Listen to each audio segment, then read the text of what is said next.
Assalamu alaikum. Assalamu alaikum. Bismillah ar-Rahman ar-Rahim. All praises are Allah's, Lord of the world, and may His peace and blessings be upon our Master, the Holy Prophet Muhammad, and His pure Immaculate Ahlul Bayt. Allahumma salli ala Muhammad wa ali Muhammad. Today was the 15th of the holy month of Ramadan, the birthday of our second holy Imam, the second successor to the Holy Prophet.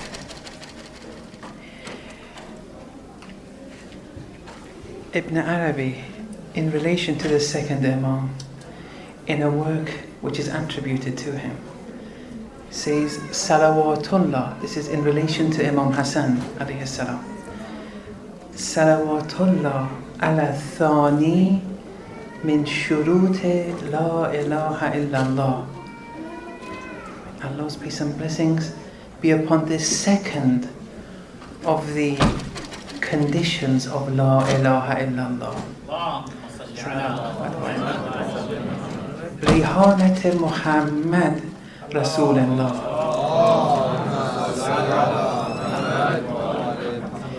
The flower of the Holy Messenger of Allah, being his first, so to speak, offspring through Lady Fatima alayha salam. Rabi al-Khamsat al-Abaiyya, the fourth of the five members of the cloak. And he goes on.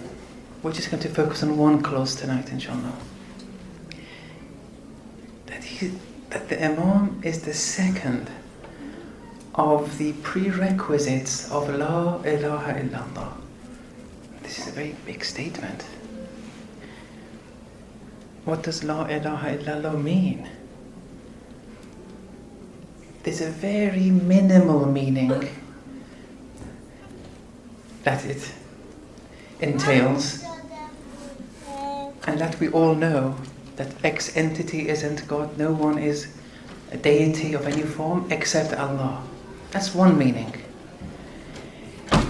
And if you want to live your lives for 70, 80, 100 years confined to that meaning, it's okay.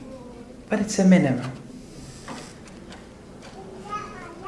But then you can explore La ilaha illallah in more deeper dimensions. It certainly requires it. So that's one thing. Then what does it mean to be a condition of La ilaha illallah? That I won't answer tonight, but inshallah I'll try to answer in a few nights' time. It's in relation to the Sirat, when I speak about the Sirat, inshallah.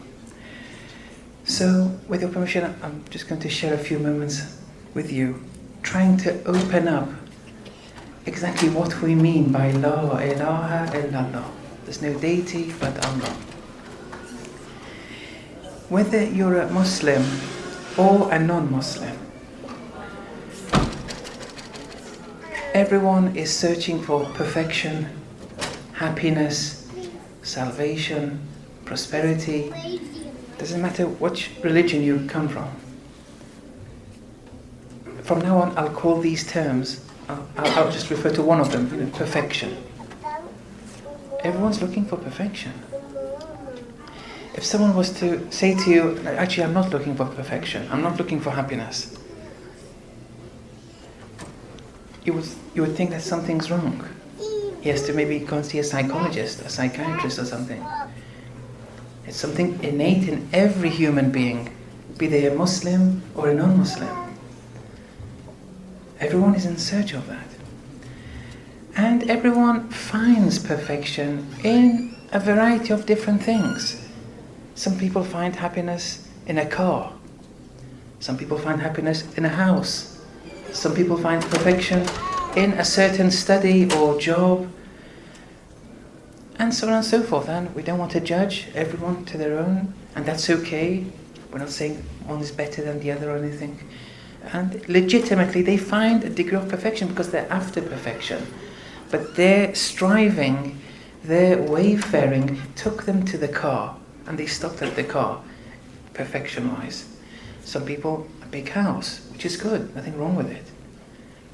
Some people, a good job, and they stop there. Good university education, good spouse. There are thousands, millions of things which qualify as happiness or perfection, and be you Muslim or non-Muslim, you're in search of it and you find these different things. So there are different levels of perfection that exist. That's something which is self-evident. This talk, which I want to give tonight, it presupposes three things. By presupposing, I mean I won't be proving three things. I'm presupposing that these are self-evident truths. The first is, I exist. Okay, I don't want to prove that. Second, there are a varying degree of different forms of perfections that exist. There's no need to prove that either. And thirdly, I am really willing and desire to attain to those perfections. Something real. There must be something real out there that is making me strive towards a direction of perfection, of happiness, of prosperity, and so on and so forth. These are real things. They're not imagination. Then, on appreciating this and acknowledging it, and using these different forms of perfections in our lives, be it a car, house, job, whatever, then some of us grow. The I, the existential I, the spirit grows now for some people. This is all spiritual wayfaring. The I grows. Now what does that mean? Somewhere in our lives, with those different forms of perfections which are good, so on and so forth, someone asks oneself, I want something more perfect. The car was good, the house was good, good job, good everything, but I want something more perfect now. This is the I growing. This is spiritual development, the existential I. The spirit is becoming more mature now. These were all good, thank you, and I'll still use them, but it's not the aim. The goal is somewhere else. And I want perfection, be you Muslim or non-Muslim. It's an innate endeavor. We all have it. We all want happiness.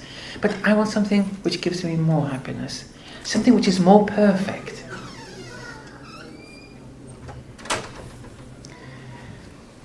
And then it reaches a stage, a threshold, where one comes to this conclusion, that I am in search of the most absolute and perfect thing that exists. I'm in search of that. I want to find that. If one passes that threshold, it's a good threshold to pass, even if one doesn't find it, but is on the route to finding it, or as the Americans say, on the route to finding it. These are important points now. We want to find that absolute perfection. If you suffice with these lower forms of perfection, it's okay. We don't want to put you down in any way. But it's not, the spirit isn't growing. Sufficing with that isn't a good sign of the spirit. You want to go higher. And you want to find that absolute perfection. Absolute perfection in all dimensions. Now what is that absolutely perfect entity? This is all a rational debate tonight. It's all rationality speaking. It all applies to Muslims and non-Muslims. I won't be going too much into any texts. So one wants to find that absolute entity rationally. Okay, before I just speak about the rational exploration of that absolute entity, one or two preliminary points, and then we'll get to them. These points may seem a bit unusual, maybe you haven't heard of them. It's okay, don't be scared, don't panic. Don't go and tell everyone. Because recently a few people have come to me saying, what are you telling the youth? If you want to come, you can come to me. Let me explain it to you. But if you keep on going here and there and you might not understand what I'm saying, some things have been attributed to me which I've never said. So don't worry though, but it's important to know.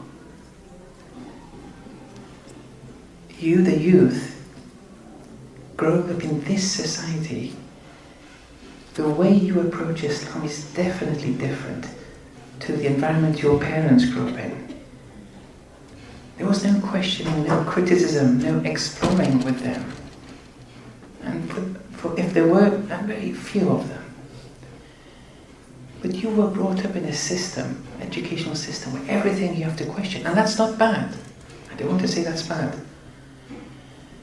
But when you are brought up with that mentality, then it's only natural that religion then has to be satiating. And that's where the encounter with religion that you will be having is different to how your parents or grandparents were. Okay, so a few first preliminary explanations. Don't think too much about it. They're very easy facts. It's just when you try to go too deep, you may get lost. They're very easy, they're very straightforward, they're all self-evident.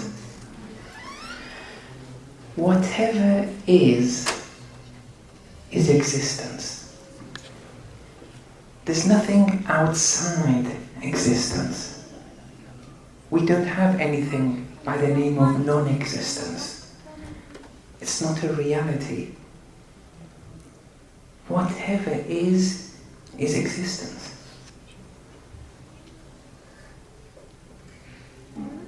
The cosmos doesn't come to an end and then from there you say, from there it's nothing. We don't have such a thing. There is no end. Existence doesn't have a beginning. It doesn't have an end. It can't have a beginning and end. If it has a beginning, what was before it? Non-existence? That's impossible. There's nothing such as nothingness. You can't point to say, this is nothingness. It doesn't exist. Whatever is existence, and there's nothing beyond existence. It's wrong to say that existence emanated from non-existence. That's wrong. We don't believe that. Although existence is different to creation. Creation means a measured thing, but I don't want to go into that right now. Created things, they weren't once upon a time, but they came to be. But they didn't come to be from non-existence though. Paper, once upon a time, this paper did exist in this form. But it didn't emanate from non-existence. It came from another existing thing, the tree, which came from another existing thing, which came from another existing thing. Once it takes the form of this size, shape, these definitions, it's a measured thing, it's called creation. But that's different from existence. All existing things, all existing beings, all creations are limited, molded, shaped, measured to some degree. All creatures or creations. And they differ in accordance with how they are molded, restricted, shaped. This differs from how this is restricted to how I'm measured, to how you, and so on and so forth. And that's why there are varying degrees of perfection amongst different creatures and creations. And all these creatures and creations, these existing beings, which are restricted in some form and shape, are defined manifestations of a limitless, infinite reality. Everything is a manifestation of a reality that is limitless. It doesn't have a beginning or an end. And that's pure existence. Not existence with a certain length, breadth, shape, color. That becomes a creation. Take everything away from it, all these extras, all the restrictions, the shapes, limits, and you get to that pure existence. Pure existence, or as the philosophers say, existence qua existence, existence in and of itself is a limitless reality from which everything, whatever is, emanates from it. Okay, bear with me. Now, we want to find that ultimate absolute perfection. Only rationally, still a rational endeavor, to find that entity which is perfect in all dimensions. It has to fit a number of attributes. And this is a purely rational endeavor. It has to be immaterial. That absolute perfection. Because if it's material like this, then it's bound by space. Being bound by space means a deficiency. We don't want that. We've had many of those, the car, the house, and so on and so forth. Or if something is, it has to be timeless. It shouldn't be bound by time. If something is bound by time, it's not that absolute perfection I'm looking for. If it was in a particular era but not in another era, that's an imperfection. That's a deficiency. You see, these are all rational principles we're using. We're looking for that absolute perfection, perfect in all dimensions. Well, it has to fit a number of criteria. It has to be infinite.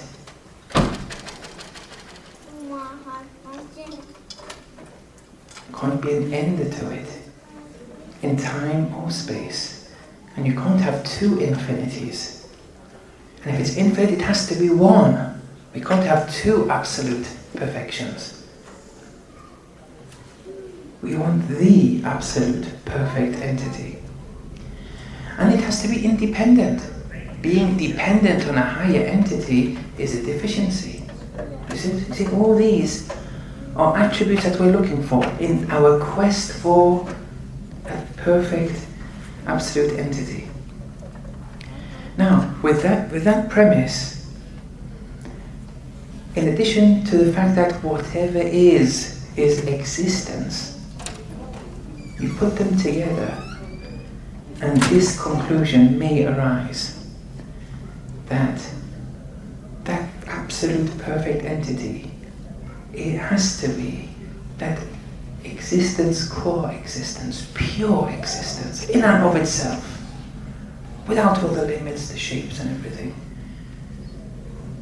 A limitless, infinite existence. I exist, but I have limitations, deficiencies. The Imams exist, they have limitations and everything. A car, a house, they all exist. But that which is free from all limiting dimensions is existence in and of itself. Something which, whatever is, it is that. The different forms of it. All creations, all creatures, eventually they get it, that existence of theirs through that pure existence, which is the root to all forms of life. Nothing can exist without pure existence. Everything is dependent on it, existence-wise.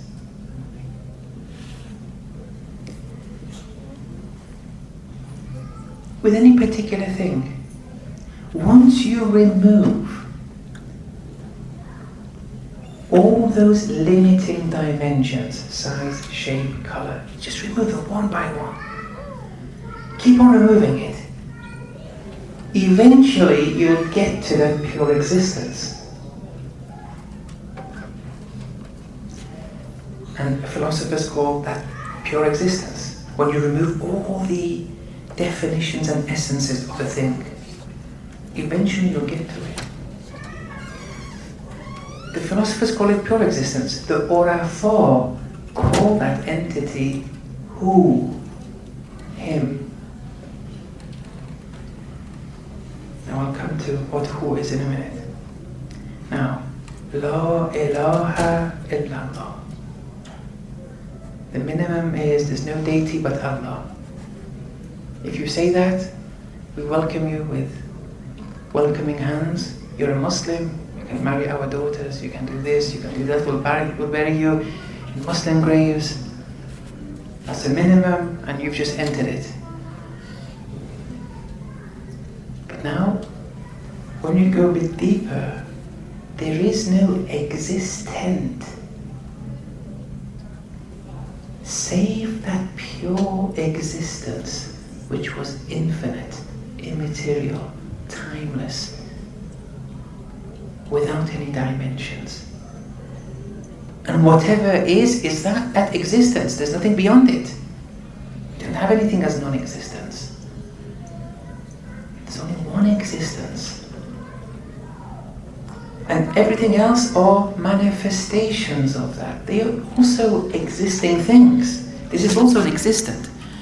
But since everything else derives its existence from that pure existence, from that who, there's only one real independent existing being.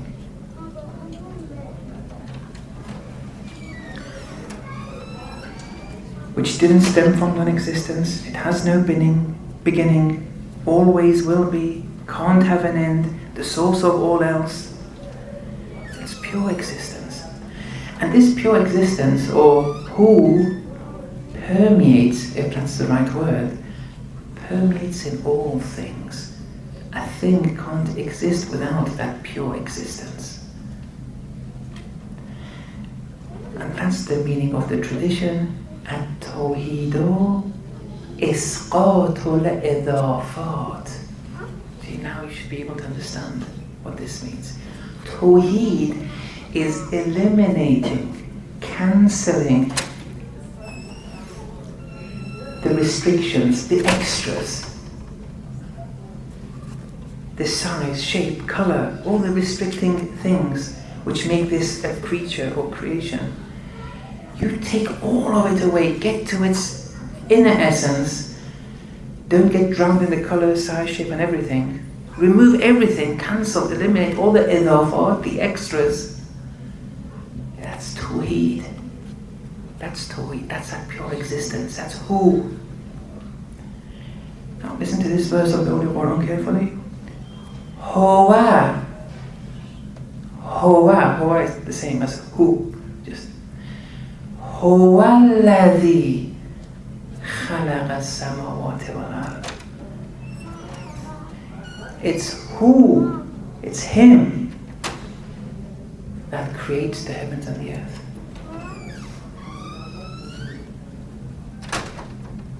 Because it's that pure existence. Whatever is a creation emanates from that pure existence, from that who. It can't be without the who.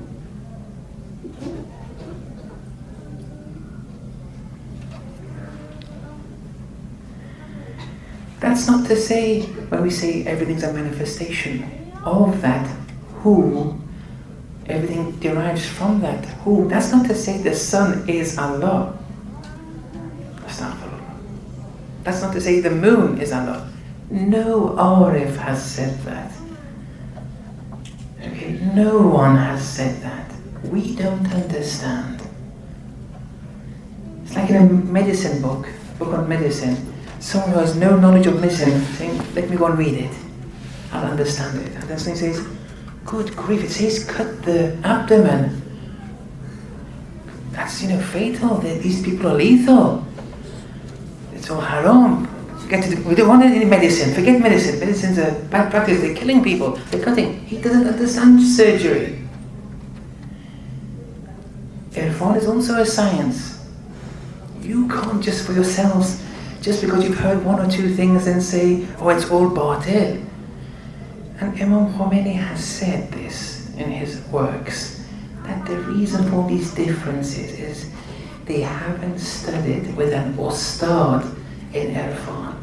These people who speak against it. Don't go against them. If you hear a respectable person saying something against Irfan, don't panic, it's okay. Respect them, there's no need to get into fights. Be patient. Everyone to their own understanding.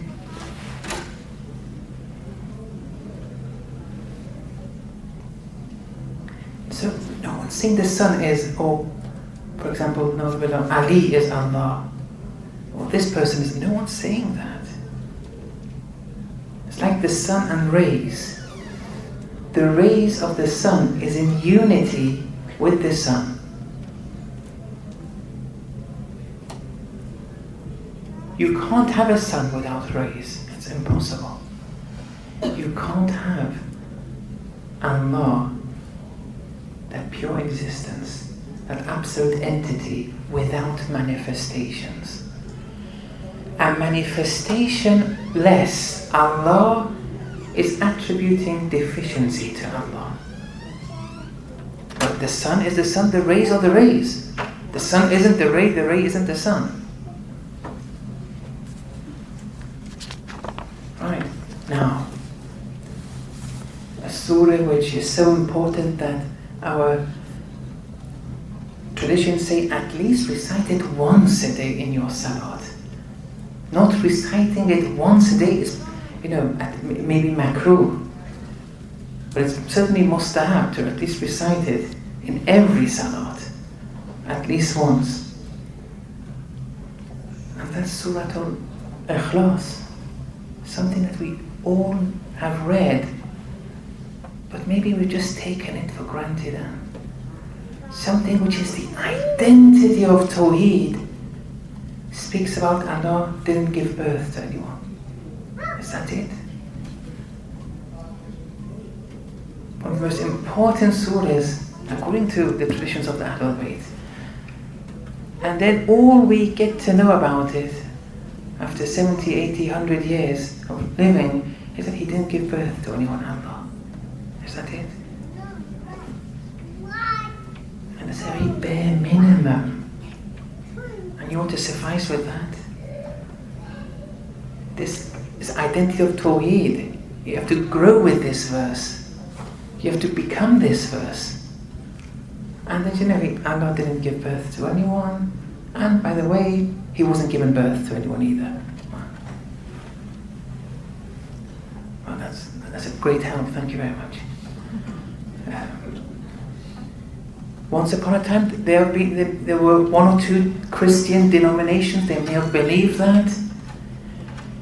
This chapter was revealed for that and for everyone until the end of time.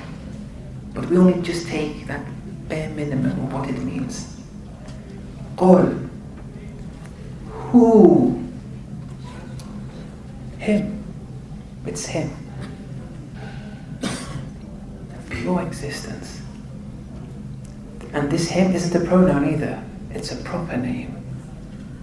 Like, for example, Farrokh is my name. This is Allah's esoteric name, a proper name. Alam, as they say in Arabic. Pure existence, existence, coexistence. The root to everything. The source of all else.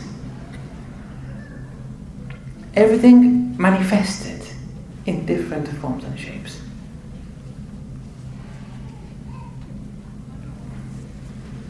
Allahu Ahad. And He's one. But this isn't a numerical oneness. There isn't a second, third or fourth. There's only one. If it's infinite, if it's pre-eternal, post-eternal, there can only be one existence.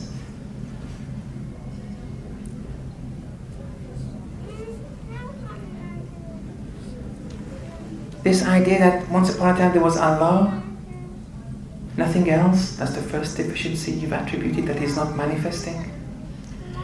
And then Allah decided to create from nothingness. He said, let there be a sun, let there be a moon. That's numerical Tawheed. You're separating things from Allah subhanahu wa ta'ala. Whereas whatever is in unity with Allah. Nothing is separate from Allah.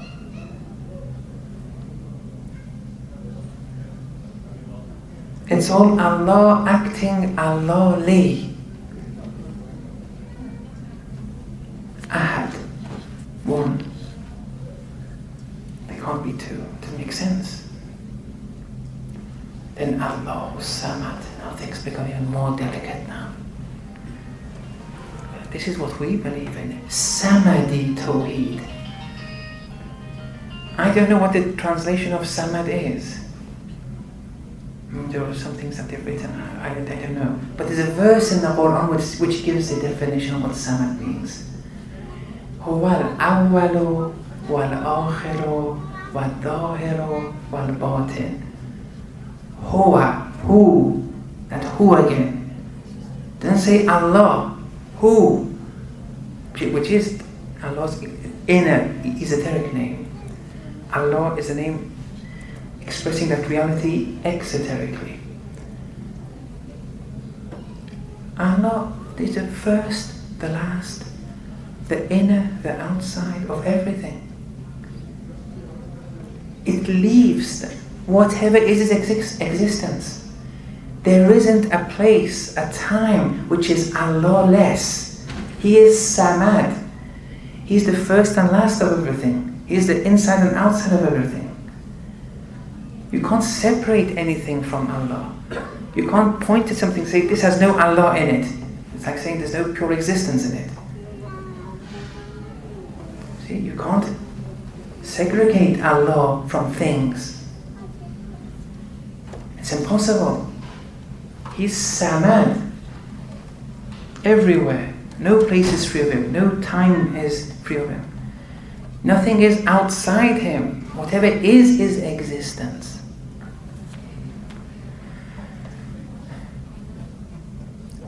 Lam Yalid. He didn't give birth to anyone. Here, esoterically, because when a mother gives birth to a child, the child becomes separate from the mother, becomes independent from the mother. Allah didn't give birth to anyone. Nothing can become independent from Allah. Nothing can become separate from Allah. Don't confuse things. No one is saying this is Allah, that is Allah. You can't be independent from Him. You're in unity with Allah. Whatever was, is, will be. Nothing is Allah less. Lam Yalid. He didn't give birth. Walam Yulad. He wasn't given birth to. He is not part of a greater picture. It's absolute perfection we're looking for here. So we have to see, what are we looking for? When we're in search of that absolute perfection, what are we looking for? Are you looking for that absolute perfection in the skies? No, you won't find Him there. You're limiting Him there. That's not Allah, that's numerical Tawheed. Does it make sense to look for Him? He's everywhere.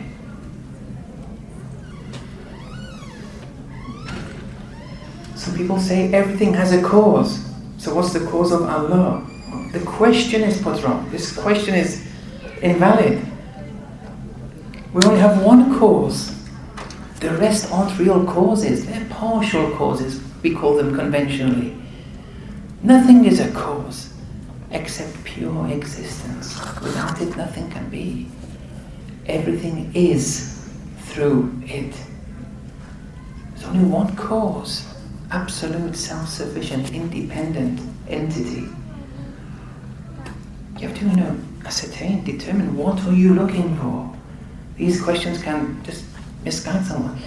They say, okay, in philosophy, for example, you want to find Allah, you see smoke, the smoke therefore indicates there's a fire. You look at the sun, the moon, it indicates therefore there's Allah, the Creator. That's not accurate either. You're separating Allah from creation. The smoke is separate to the fire. The two realities, different. But nothing is separate from Allah. Lam yalid. You see, the question has to be, these philosophical proofs, they're good. It gives some relaxation maybe. A pseudo tranquility of the heart, I don't know, but it's not the essence, the aim is something much more important. So another thing, nothing can independently manifest Allah either. That's also not possible. You can't something be independent from Allah, like the smoke which is independent from the fire, and then the smoke indicates the fire. We don't have that in relation to Allah. If you do, you're separating Allah from something. Numerical Tawheed. We want Samadi Tawheed. Huwa al-awwalu wal-akhir. First and last. Inner, the outer. So whatever is in unity with pure existence. Whatever is inseparable from pure existence. Whatever is wholly dependent upon pure existence. Okay. Let's assume now we've acknowledged that. So what? We've acknowledged that, and it's good if you do, but still, there's a lot to go. Now, we want to see it, not with the physical eye. Then we want to be it, meaning, when we're all in unity with Allah, we want to be aware of that unity with Allah. Otherwise, we're all in unity with Him. It's that awareness of that being in unity with Allah which is important. And that's the definition of irfan. Knowing. It's this knowing though. فَأَيْنَمَا تُوَلُّوا. So whichever way you turn, فَثَمَّ وَجْهُ اللَّهِ. There's the face of Allah. But we're drowned in the shape, the size of things. التوحيد إسقاط الإضافات. Eliminate everything, get to the essence of things.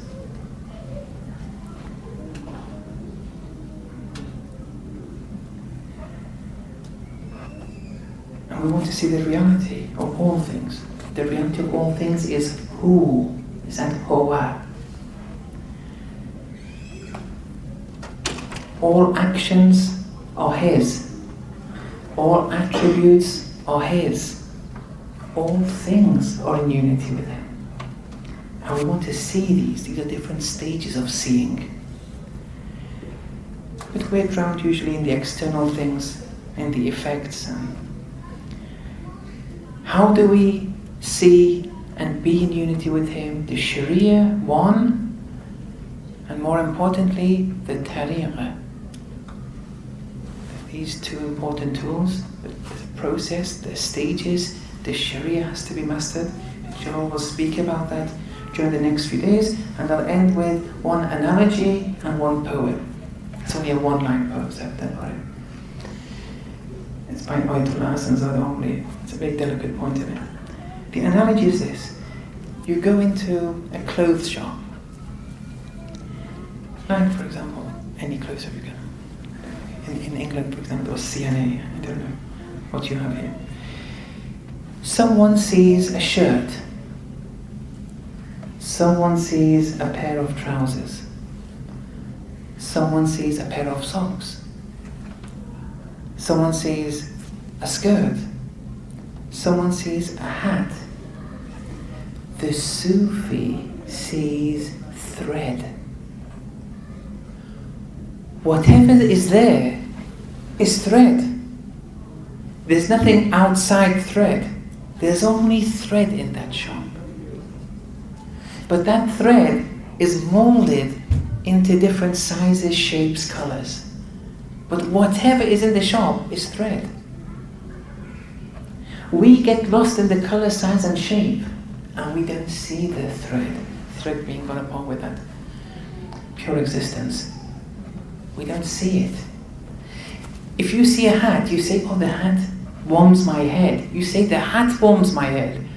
But the question is is the hat warming your head, or is it the thread which is warming your head? It's the thread. The hat is nothing existence-wise without thread. If you say, oh, that hat is a very nice hat, the attribute of it's beautiful, for example, beauty, are you attributing it to the hat or to the thread? It's all the thread. That hat is thread. There's nothing outside thread there. Another example is, sometimes during the winter in different places, you see that some people do a bit of sculpturing, and with ice they make, measure, they make this, for example, a car, people. Have you seen those parks? Yes. Whatever's there is ice. There's nothing outside ice there, but different forms, molds, and shapes. But ice is everywhere. Thread is everywhere. There's nothing but thread. There's nothing but ice. There's nothing but that pure existence. La ilaha illallah. The Ayatollah Hassan Zadeh, he has a book called Ilahi. There's a set of supplications, all of them starting with Ilahi. Oh Allah, and he get it. If you have the time and you understand Farsi, maybe you can get in pairs, and only once a day, one line a day, speak with one another, debate it. It's all ma'arif. He says, Ilahi guruhi ku yand, fahasan hu. He said, oh Allah, there are some people who say, where? They're looking for that, absolute entity. Saying, where is it? As if he has a place or something. All their lives it's, where is he? But Hassan, which is his name, they do that, poets usually. But he says, who? Him. Whatever is from him. There's nothing outside him. Some people say, where? But Hassan says, him. Sallallahu alaihi wa sallam.